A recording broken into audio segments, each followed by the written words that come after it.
স্থগিত থাকা স্থানীয় সরকারের ২২৩ পদের উপনির্বাচন আগামী সেপ্টেম্বরে সম্পন্ন করার কথা ভাবছে নির্বাচন কমিশন।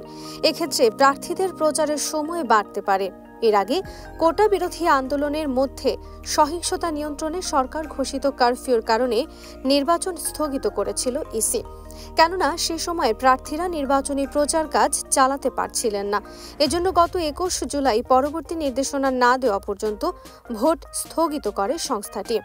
বর্তমান পরিস্থিতিতে নির্বাচন স্থগিত রাখা হয়েছে। এক্ষেত্রে আগামী সেপ্টেম্বরে স্থগিত নির্বাচন হতে পারে। কারফিউ উঠে গেলে কমিশন নির্বাচন নিয়ে আলোচনায় বসবেন। ২৭ জুলাই বিভিন্ন জেলা পরিষদের ২৩টি পদে, পৌরসভার ৫টি পদে ও ইউনিয়ন পরিষদের ১৯৫টি পদে উপনির্বাচন হওয়ার কথা ছিল। এর আগে ১১ জুলাই প্রার্থীরা প্রতীক নিয়ে প্রচার শুরু করেছিলেন। এক্ষেত্রে ১৫ দিন তারা প্রচারের সময় পেয়েছিলেন। নতুন তারিখ হলে তাদের প্রচারের সময় বাড়তে পারে। নির্বাচনে ভোট গ্রহণ করা হবে ইলেকট্রনিক ভোটিং মেশিনে। সকাল ৮টা থেকে বিকাল ৪টা পর্যন্ত ভোট গ্রহণ করা হবে।